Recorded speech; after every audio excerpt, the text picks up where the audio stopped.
Salut, c'est Yves, et vous regardez l'Almanach, une série de vidéos sur l'histoire de l'informatique et des technologies.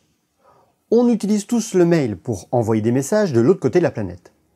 Mais dans le milieu des années 1990, un administrateur système du nom de Trey Harris se trouve confronté à un bien mystérieux problème. Des emails qui n'arrivent pas à aller plus loin que 520 miles environ, soit à peu près à la louche 800 km. Un peu comme si on ne pouvait plus envoyer de mail depuis Lille vers Marseille. Avant de commencer, je voudrais remercier Ludoman, Antoine, Katiane, Emilien, Manon et Xavier, sans qui ces vidéos seraient plus longues à arriver. Merci à vous pour les dons sur Tipeee et Utip. Évidemment, vous pouvez les rejoindre, les liens sont, comme toujours, dans la description. Commençons par Trey Harris. Comme je le disais, il est administrateur système et il s'occupe des ordinateurs qui gèrent les emails de l'Université de Caroline du Nord à Chapel Hill, aux États-Unis. Son boulot quotidien est de s'arranger pour que tout le monde puisse envoyer des emails et que tout le monde puisse en recevoir sans souci. Pour ça, il se connecte sur des ordinateurs pour faire les mises à jour, pour améliorer les configurations, il doit aussi s'occuper des sauvegardes, bref, un boulot assez commun aujourd'hui. Le programme qui s'occupe des emails de son système s'appelle SendMail. Alors pour les vieux barbus qui l'ont connu, il est célèbre pour avoir un fichier de configuration parfois assez cryptique. On est dans le milieu des années 1990 et le système informatique de l'université est assez avancé pour l'époque. Outre les serveurs Sun régulièrement à jour, elle possède une connexion Internet directe avec son fournisseur d'accès. Habituellement, quand une organisation veut se connecter avec Internet, elle met en place une box qu'on appelle un routeur et qui aura comme rôle de relayer les communications de chaque ordinateur vers le réseau du fournisseur d'accès Internet. Mais à l'époque, tout est différent. Et il n'y a pas de box. Il n'y a pas de routeur dans le réseau de l'université. Le fournisseur d'accès Internet communique directement avec chaque ordinateur de l'université. Ça a l'énorme avantage que le temps de travail de la box est éliminé et donc il y a moins de latence. Mais je m'égare avec mes considérations techniques. Ce matin-là, pendant qu'il boit tranquillement son latte macchiato depuis son bureau, le téléphone sonne. Oui, bonjour. Ici le président du département des statistiques. Je crois que nous avons un problème avec les emails qui sont envoyés depuis notre département. Mais quel problème? Nous n'arrivons pas à envoyer d'emails à plus de 500 miles. Trey s'étouffe avec son café un instant avant de répondre. Pardon? Nous n'arrivons pas à envoyer d'emails à plus de 500 miles d'ici. Un peu plus de ça en réalité, disons 520 miles, mais pas plus loin. La panique s'empare de Trey. Il parle au président d'un département. Comment lui faire comprendre que ce qu'il dit n'a aucun sens? En fait, comment dire? Habituellement, le mail ne fonctionne pas de cette façon, mais qu'est-ce qui vous fait penser que vous ne pouvez pas envoyer d'email à plus de 500 miles? C'est pas ce que je pense. Vous voyez, quand on a remarqué ça il y a quelques jours... Quelques jours? Et vous ne pouviez pas envoyer de mail pendant tout ce temps? On pouvait en envoyer, mais juste pas à plus de... 500 miles, oui, j'ai compris, mais pourquoi ne pas avoir appelé plus tôt? Bien. En fait, nous n'avions pas encore collecté assez de données pour être sûr de ce qui se passait jusqu'à maintenant. Ah oui, forcément, c'est le département de statistique. Néanmoins, j'ai demandé à une des géostatisticiennes d'y jeter un œil. Géostatisticienne? Oui. Et elle nous a fait une carte qui montre que le rayon dans lequel nous pouvons envoyer un email est à peine plus grand que 500 miles. Il y a aussi quelques destinations à l'intérieur du cercle pour lesquelles nous n'arrivons pas à envoyer d'email non plus, ou que nous ne pouvons joindre que de façon sporadique. Mais nous ne pouvons jamais envoyer d'email au-delà de ce rayon. Je vois. Quand est-ce que le problème est apparu? Vous avez dit il y a quelques jours, mais est-ce qu'il y a eu des changements dans le système informatique à ce moment-là? Alors, nous avons eu notre consultant qui est venu et a fait une mise à jour de notre serveur avant de le redémarrer. Mais nous l'avons appelé et il dit qu'il n'a pas touché les programmes liés au mail. Ok, laissez-moi jeter un coup d'œil et je vous rappelle.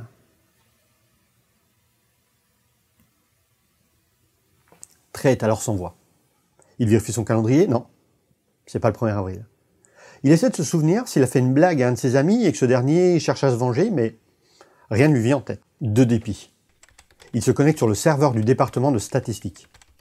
Depuis là, il s'envoie un email qui arrive sans encombre. En même temps, on reste à l'intérieur de l'université.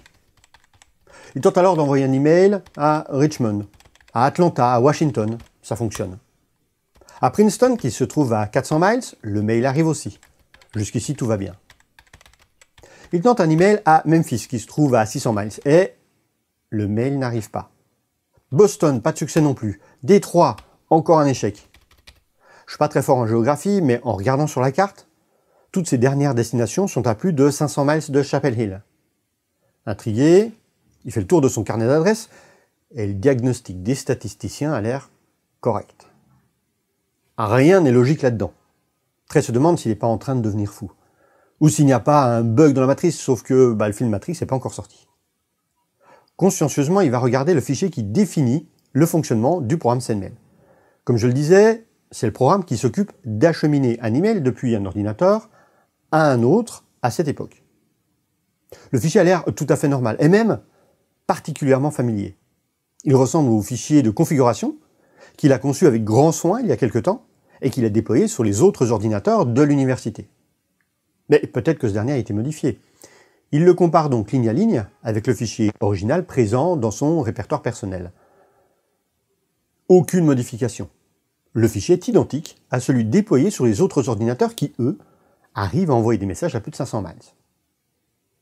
Et il ne se souvient pas de l'existence d'une option limitant l'envoi des emails au-delà de 500 miles. Très perdu. Il y a bien un problème incompréhensible. Mais pourquoi 500 miles? Après quelques minutes de réflexion, à chercher une piste à creuser, il finit par se connecter au programme, comme le ferait un email qui arrive sur cet ordinateur.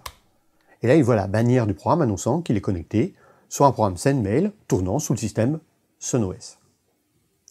Alors, je vais essayer de vulgariser au maximum cette partie car elle est un petit peu technique. Mais quand un programme veut discuter avec SendMail, ce dernier l'accueille en lui indiquant son nom et quelques autres informations qu'on appelle bannières. En général, ça ressemble à « Bienvenue sur le serveur SendMail du département de statistiques utilisant le système d'exploitation SunOS ». Et là, Trey commence à être intrigué. Sur le système d'exploitation SunOS, l'éditeur fournit le programme SendMail, mais dans une vieille version, la version 5.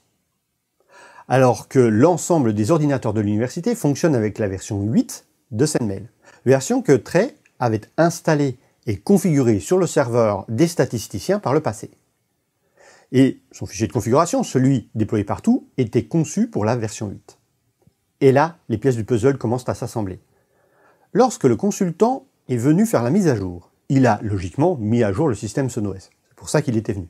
Et du coup, la version de SendMail concoctée avec soin et sur mesure pour le système par Trey a été remplacée par la version habituellement fournie par Sun, l'éditeur de SunOS, par la version 5. Le consultant a accidentellement downgradé SendMail. Mais c'est pas fini car ça n'explique pas les problèmes. Vu que le fichier de configuration et le programme ne correspondent pas, il y a des soucis de compréhension. Et quand SendMail 5 voit les paramètres prévus pour SendMail version 8, il ne génère pas d'erreur, mais il va prendre des valeurs par défaut. Et dans notre cas, c'est la valeur du timeout qui va poser problème. Imaginons que je passe un coup de fil à un ami, mais ce dernier est occupé et il ne voit pas son téléphone sonner. Je vais attendre en entendant la sonnerie dans mon téléphone. Ça va sonner 5 fois avant que je sois redirigé vers la boîte vocale.